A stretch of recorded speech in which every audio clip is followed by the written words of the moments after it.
on, if any presents of No. any? No. Front left. You didn't return. Terry, hi, Steve Carp, the Review Journal in Vegas. Can you just talk about the decision to match up differently against the Carlson line, and a good job that you guys did on them tonight?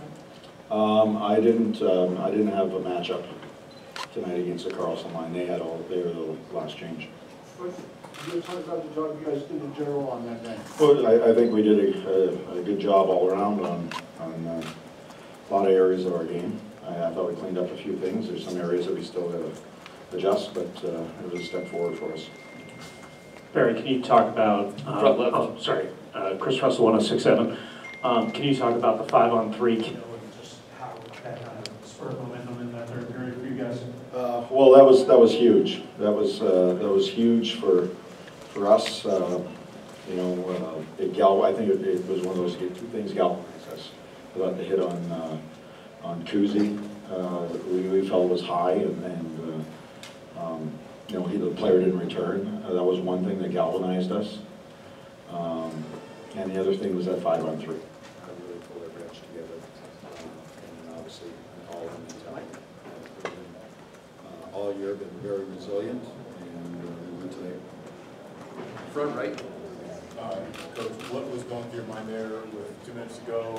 Alex Tuck has the puck on his stick, wide open net, and where you somehow got his stick on it? To me, it was the hockey gods. They evened it up from last game. I mean, you know, we could have tied it up. We didn't. I thought Braden was real good, but I just think we were played the right way. The hockey gods always sort of even it out. You know, I always talk about that. So that was a great save. You know, obviously with 1:59 left, you could see the emotion on our bench. That was once he made that save, I knew we were going to win the game. Back left, Sergey. Coach, you mentioned how when Kuzi went down, it galvanized you. What does that mean? How does it do that, and what do those sorts of moments do for a team? Well, you know, you lose one of your top players on a little bit what we consider a questionable hit, and the league will look at it, but your bench sort of, you know, rallies around it. You know, obviously a guy like Lars Eller, you look at it, you know, obviously Kuzi's not back, and Lars has to step into that role like he did with Backy in previous series, and he just stepped up. And guys said, you know, let's dig in, let's, you know, everybody sort of got, we use the term, you know, everybody pulled on the rope, and you get an all-in mentality, and that, to me, that was, you know, it was one of those things that galvanizes the group. I know how resilient this group has been all year. I think that might be a turning point for us. Left side, Chris. Barry, what is it about Lars that's allowed him to play so well when he's had to be elevated up the lineup during these playoffs? Well, I think number one, he's a good player. That's where it starts, and I think Lars is not shy to take on the responsibility. He knows that he's got to fill in big shoes, either Backy or Kuzi in the playoffs, and he knows that, you know, he's got an opportunity, and he just, you know, I think he relishes it. He takes that opportunity to, I don't know, showcase what he's able to do, and he knows that we're relying on him, and he's one of the more popular guys in our room for sure, and he just elevates his game when we need it, and that's been, you know, Lars through the playoffs, but that's been everybody. We've had guys that, you know, our Hershey guys in Game 7 in Pittsburgh, played one playoff game, never played in the playoffs before they stepped in. They got the job done, and anybody we put in is just set up next man up mentality, and it's been great. Back right, Dan. Barry, what was your reaction when Brooks Orpik scored a goal, and do you remember the last time Brooks Orpik scored a goal? I don't remember. It's been a long time, but I can tell you this: Orpik is one of those guys that, you know, stats and analytics probably aren't kind to Brooksy. He's old school. He's a true pro, and he's probably the most respected guy. And when, just as last game, when they got 2 goals from their fourth line, your bench goes crazy. They love that because those guys aren't in the limelight.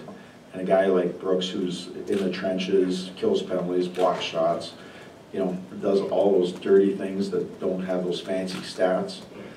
They love it. And when you're one of the most respected guys and the way he competes, I mean, what their fourth line was able to get that energy last game. Brooks was a guy that gave that as well as a penalty kill, and he was obviously one of the guys on the penalty kill, so he's just a battler. He's one of the true pros in the game. We'll do 3 more questions, second row, center. Barry, Matt Rybeltowski with Forbes. Getting back to that 5-on-3, how has your team been in those situations this year? And because of that, how confident were you that you could kill it all out there? Well, I don't know where the confidence comes from. I was praying like crazy. But they've done a really good job in those situations. 2 things, they're well prepared, and they have a high commitment level, the guys that we have, and you got a good goalie. And you know, if you're 5-on-3 against, you know, some of these top people, and obviously they've got some great people over there, you got your best people, and the commitment and the goaltender, you're just hoping that they can get the block, get the save, what you need, and they did. They did a fantastic job. We'll do 2 more, front left. Barry, a lot of you guys in the room talked about, they said, people talk about Ovi's goal, but it was the little things from right from the start with his hitting that it's what you wanted of an elite guy on the road down 1-0. Can you just talk about his entire game? Yeah, absolutely. I think that's where the growth of Alex Ovechkin this year is that those things matter to him at a different level. I think because of the fact that we've had to lean on him so much this year, we've had to lean on him. I think just he's growing as a person, growing as a player, continue to do that. But those little things are not little things anymore. They're big things. They're important. They're the necessary things if you're going to need to win. I remember he blocked a shot. He dove to get the puck out and stuff like that. I mean, when you're an elite goal scorer in this league, and you're a captain of the team, and you're doing that, trust me, the bench takes notice. Everybody takes notice, and that's what you want to follow. You want to follow someone who's doing all those necessary things. Last question, back left, Ken. Barry, Ken Campbell from the Hockey News.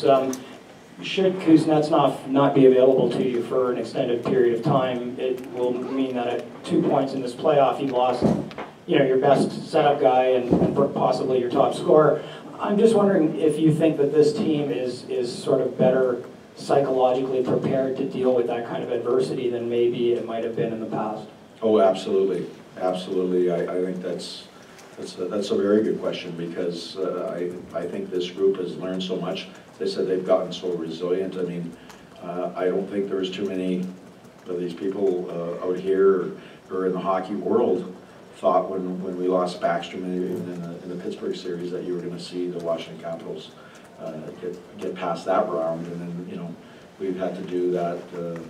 You know, in a couple rounds, we've had to do it without Tom Wilson for a few games. We had to do it without Burakovsky at the start of the playoffs.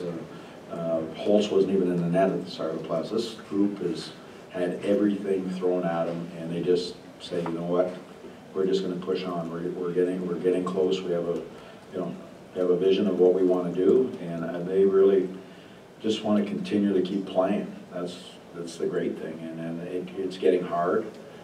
These games, I mean, they've been physical games, they've been all-in games, and we're actually loving it. Our group is actually thriving on it, so I'm looking forward to getting back to DC, see our fans. They deserve, we've been on the road quite a bit, and as I said, the guys have been caving it at the hotel and not seeing sunlight, and they're committed, they're all in, and that's to me is that's our strength. Is next man up mentality. We've had everything thrown at us, and this group is extremely resilient, and a lot of that goes to your leadership group and how they've brought this group along.